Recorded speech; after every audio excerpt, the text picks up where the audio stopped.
Crime બ્રાન્ચની ટીમે લાખોના ગાંજાના જથ્થા સાથે કિશોર સહિત બેને ઝડપી પાડી સળિયા પાછળ ધકેલી દીધા હતા। ક્રાઇમ બ્રાન્ચની ટીમ પેટ્રોલિંગમાં હતી ત્યારે બાતમીના આધારે હઝીરા સાયણ રોડ વરિયાવ ગામ વરિયાવ જકાત નાકા પાસે ગોકુલ ફાર્મની બાજુમાંથી મોપેડ પર લઈ જવાતા 3,03,000ની કિંમતનો ગાંજાના જથ્થા સાથે શાંતનુ નરેન્દ્ર જૈના અને એક બાળ કિશોરને ઝડપી પાડી બંને વિરુદ્ધ કાયદેસરની કાર્યવાહી હાથ ધરી હતી। સુરત સિટીનું એક અભિયાન ચાલે છે।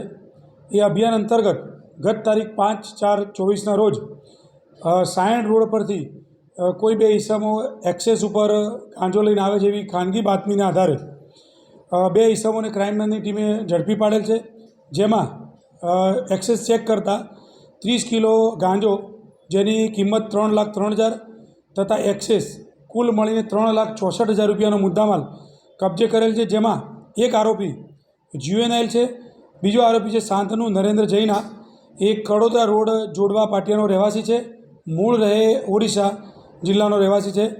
આ આરોપી છેલ્લા 4-1 મહિનાથી આ ધંધામાં એને ઝંપલાવ્યું છે અને સંચામાં કાપડના સંચામાં બોબિંગનું કામ કરે છે।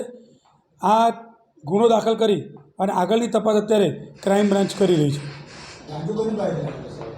ગાંજો જેની પાસેથી લાવે તેની અત્યારે તપાસ ચાલુ છે અને એ ક્રાઇમ બ્રાન્ચ કરી રહી છે।